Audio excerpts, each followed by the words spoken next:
Hey Northside, my name is Mrs. Booth, and I am one of our science and writing third grade teachers this year. I'm really excited because I'm going to read the book called Ada Twist Scientist to you today, and it's actually one of our books on Epic, so if you want to check it out and reread it to take an AR test, you can find it on Epic. Ada Twist Scientist by Andrea Beatty. Ada Marie, said not a word till the day she turned 3.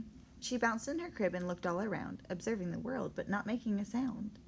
She learned how to climb and make her big break, with a trail of chaos left in her wake. She ran through the day chasing each sound in sight and didn't slow down till she conked out at night. Her parents were frazzled, but tried not to freak, as Ada grew bigger and still did not speak. Clearly young Ada, with lots in her head, would have something to say when it ought to be said. That's just what happened when Ada turned 3. She tore through the house on a fact-finding spree and climbed up the clock just as high as she could. Her parents yelled, "Stop!" as all good parents would. Ada's chin quivered, but she did not cry. She took a deep breath and simply asked, "Why?" Why does it tick and why does it talk? Why don't we call it granddaughter clock? Why are there pointy things stuck to a rose? Why are there hairs up inside of your nose? She started with why, and then what, how, and when. By bedtime she came back to why once again. She drifted to sleep as her dazed parents smiled at the curious thoughts of their curious child, who wanted to know what the world was about. They kissed her and whispered, "You'll figure it out." Her parents kept up with their high-flying kid, whose questions and chaos both grew as she did. Even Miss Greer found her hands were quite full when young Ada's chaos wreaked havoc at school. But this much was clear about Miss Ada Twist. She had all the traits of a great scientist. Ada was busy that first day of spring, testing the sounds that make mockingbirds sing, when a horrible stench whacked her right in the nose, a pungent aroma that curled up her toes. "Zowie," said Ada, which got her to thinking. What is the source of that terrible stinking? How does a nose know there's something to smell? And does it still stink if there's no nose to tell? She rattled off questions and tapped on her chin. She'd start at the start, where she ought to begin. A mystery, a riddle, a puzzle, a quest. This was the moment that Ada loved best. Ava did research to learn all she could of smelling and smells, both the stinky and good. One hypothesis Ada thought could be true. The terrible stink came from Dad's cabbage stew. She tested and tested, but soon Ada knew it was time to come up with the hypothesis 2. Then zowie! That stink struck again, just like that. Hypothesis 2? It's caused by the cat. The cat couldn't make such a stink on its own. It needed perfume and some fancy cologne. So young Ada tested. The test was a flop. She started again, but her parents yelled, "Stop!"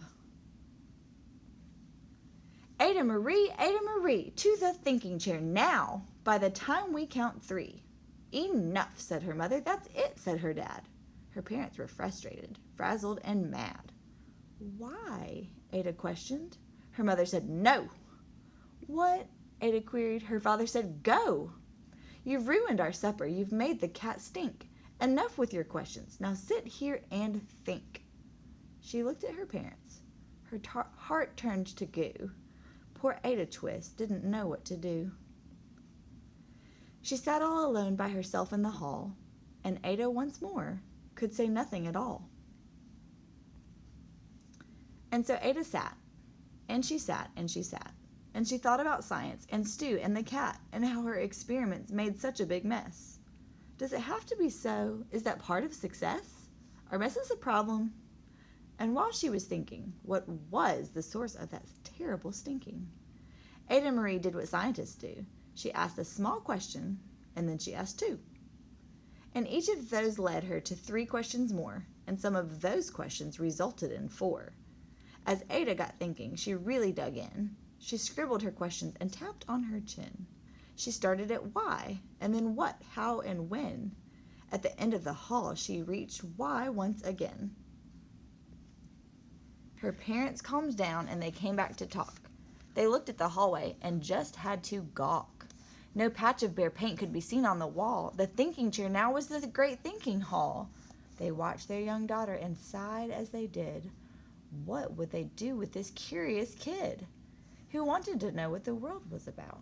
They smiled and whispered, "We'll figure it out." And that's what they did, because that's what you do when your kid has a passion and heart that is true.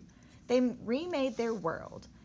Now they're all in the act of helping young Ada sort fiction from fact. She asks lots of questions. How could she resist? It's all in the heart of a young scientist. And as for that smell, what could Ada Twist do but learn all she can with her friends in grade 2? Will they discover the stink that curls toes? Well, that is the question. And someday, who knows?